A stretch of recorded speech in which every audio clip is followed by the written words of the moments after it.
reading today centers around the position and posture that we take when it comes to listening and obeying the words of Jesus. We are given a series of events that Jesus describes as he is dining with a group of Pharisees. Now, this would be the elite of the community, and we can gain a bit of information from the posture and position that these Pharisees take in responding to Jesus. So let's break it down one step at a time. First, there is a man with dropsy. Now, this is a disorder where fluid would pool in your extremities. And the Pharisees are waiting to see if Jesus is going to heal this man on the Sabbath. Now, this is a common occurrence in the Bible as the Pharisees tend to be pretty irate that Jesus heals on the Sabbath. Have you ever actually asked why they're so upset with Jesus because he's healing on the Sabbath? Well, let's dive into it for a second. Jews in that day had what's called their yoke. It was a list of the 613 laws of the Torah in order of importance. They would place some laws above others, and based on their list and that order, it would dictate how they would live their lives. Everyone's greatest commandment was to love God with all your heart, all your soul, and all your might. But some rabbis' second law might be to obey the Sabbath, while others might be to love your neighbor. And depending on what your yoke was, determined your view whether a certain act was permissible or not. So let's cut to the chase. The Pharisees' yoke here, it's evident.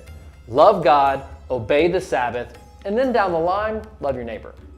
So it was more important in God honoring to them to obey the Sabbath than to love your neighbor. Jesus and a few other rabbis of that time, well, they had a different yoke. Theirs was love God, love your neighbor, and then after that, obey the Sabbath. So what we have here in Luke 14, well, it's a rabbinic discussion. The discussion is, what is the greatest commandment? Or what is the best list of commandments? But Jesus picks up on the trap immediately. And so before healing the man, he asks the Pharisees a question. Is it lawful to heal a man on the Sabbath? Now, Jesus is testing the Pharisees' yoke, and he wants to know where they stand on the list of the laws. But the Pharisees don't answer, and I think we miss a very important point here.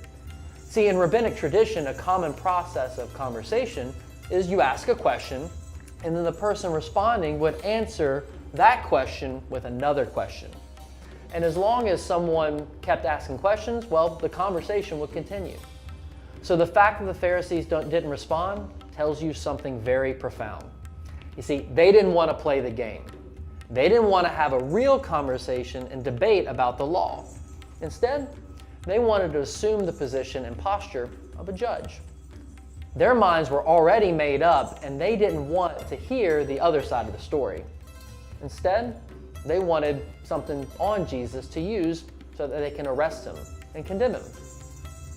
Now, before we point the finger too quickly, a quick question. Have we ever made up our minds about someone or something and chose not to enter into a relationship and conversation with someone, but instead are content with just sitting back and judging? It's worth a little self-reflection here. But back to the story.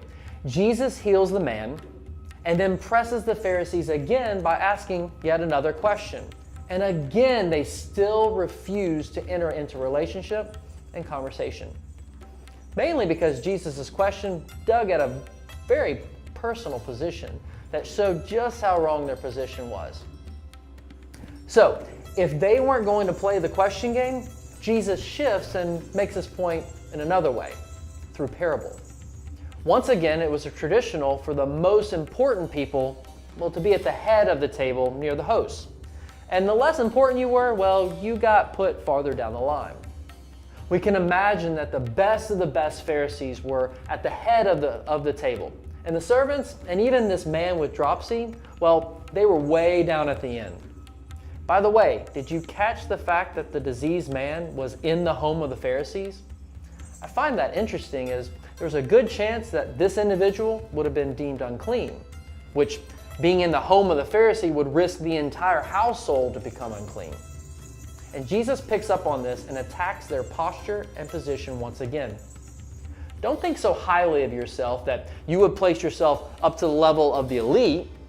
Instead, take a humble posture so that you don't lean on your own accolades and prestige, but instead, you can be raised up by others to a higher level. I can see Jesus gesturing to this man that was just healed of this ailment and saying, Be like this guy who came with humility and not of his own power, but looking for a shepherd, looking for a savior. Jesus is basically saying, I'd rather sit with this guy that recognizes his own disease and his lack of ability to do anything about it than sit with a bunch of guys that think they're perfect. And then Jesus solidifies this point by telling a story of the guest at a banquet. Now, this is a party, y'all. Don't you want to go to a party? Who wouldn't? But the host's kin, neighbors, equals in riches and power, well, they had a better way. They make excuses as why they can't come. Now, I want to conclude with a picture of sheep and goats. You see, sheep will always follow the shepherd, no matter what. They will walk right off a cliff if the shepherd led them there. They are so trained to the voice of the shepherd that all she has to do is to call and they're going to follow. Goats, on the other hand, well, they always have a better way. They know their truth, they know their path, and it doesn't matter what anyone else says. They're going to go and do what they think is best for them. So what kind of position do we see here? The posture that Jesus is portraying is of someone that has a better way to joy, a better way to peace, a better way to understanding, and a better way to life. The Pharisees have better things to do than to love their neighbor. They have more important things to do than to come to the party that God's inviting them to, which, by the way, is a life of loving others, but being blessed by it in the process. So how many times do we make the excuses to join the party? What things get in our way from pouring ourselves into God and into the text? Maybe there are things hidden in our closet of our lives that we probably need to get rid of, or maybe there are things in our lives that are positive things but aren't really consumed with the Spirit of God. What are the things in your life that distracts you from giving all that you have to God?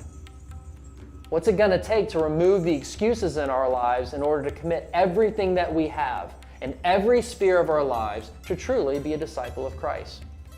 If you remember, Bill told us several weeks ago that a true disciple is someone that wants to be exactly like their rabbi, whatever the cost, and they will dedicate their entire lives to the process of being like him. So is that our desire? Are we going after the posture and prestige of the elite? Or are we going after the posture that Jesus is calling us to? What position are we taking to the least of these and to our neighbors? So what do you want to be? You want to be a goat? Or you want to be a sheep?